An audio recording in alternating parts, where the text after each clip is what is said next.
আসসালামু আলাইকুম। এই যে আমার হাতে দেখতেছেন গোল আকারের যে বরইটা, দেখতে পুরাপুরি আপেলের মতো, কিন্তু এটা আপেল না। আর এটা দেখতে গোল, কিন্তু এটার নাম হচ্ছে বল সুন্দরী আপেল কুল বরই। এই বরইটা মিষ্টি দিক দিয়ে অনেক, আর খেতে অনেক স্বাদ।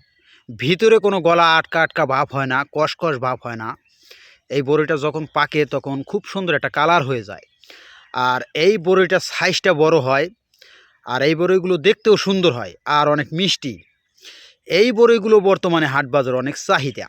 একটা জিনিস মনে করবেন, বরই চাষ করার আগে যে বরইগুলো চাহিদা বেশি হাট বাজারে, ওই জাতের বরই চাষ করা আমি মনে করি ভালো।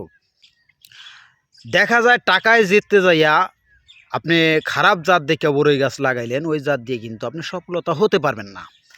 এর জন্য আমি মনে করি যে টাকায় ঠকা ভালো, কিন্তু মালে ঠকা ভালো না।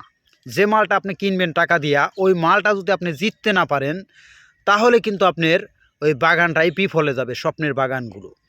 এর জন্য একটা জিনিস মাথায় রাখতে হবে, যে বরই চাষ করেন বা যে কোনো ফলের গাছের যাতে চাষ করেন, যে কোনো ফলের বাগান করেন, কিন্তু সব সময় ভালো জাত দেখে বরই গাছের চাষ করবেন বা অন্যান্য ফলের চাষ করবেন। দেখেন আমার হাতে যে বড়িগুলো দেখতেছেন, অবিকল একবারে আপেলের মতো কালার হয়ে আছে, আর একবারে বলের মতো গোল।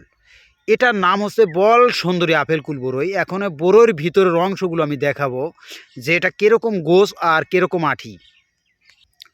দেখেন এই যে আমি বরইটা খাইলাম, ভিতরের এই যে আঠিটা দেখতেছেন ছোট্ট আঠি, আর পুরাপুরি এই যে দেখেন গোছে ভরা, একবারে পুরাপুরি বরইটা গোছে ভরা। এই যে দেখেন আঠিটা, এই বরইটা কিন্তু অনেক সুন্দর একটি কালার, আর কসকসে আর মিষ্টিতে ভরপুর।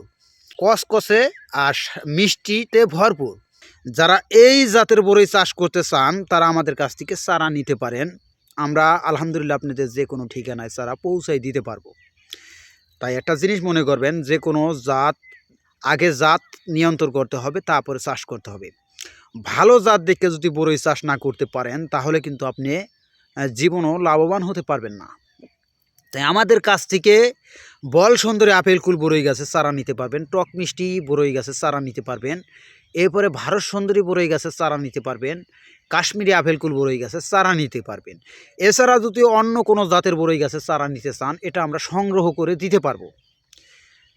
এটা আগেই জানাই দিলাম ভাই, যেটা আমাদের কাছে না থাকে ওটা আমরা সংগ্রহ করে কাস্টমারকে দিয়ে থাকি, আর যেটা আমাদের কাছে থাকে ওটা আমরা দিয়ে দিই। তো এর জন্য আমাদের কাছ থেকে বিভিন্ন জাতের ফল গাছের চারা হইতে শুরু করে বিভিন্ন জাতের কলা গাছের চারাও নিতে পারবেন। তাই আজকের ভিডিও এ পর্যন্তই। ভালো থাকবেন, সুস্থ থাকবেন। আসসালামু আলাইকুম।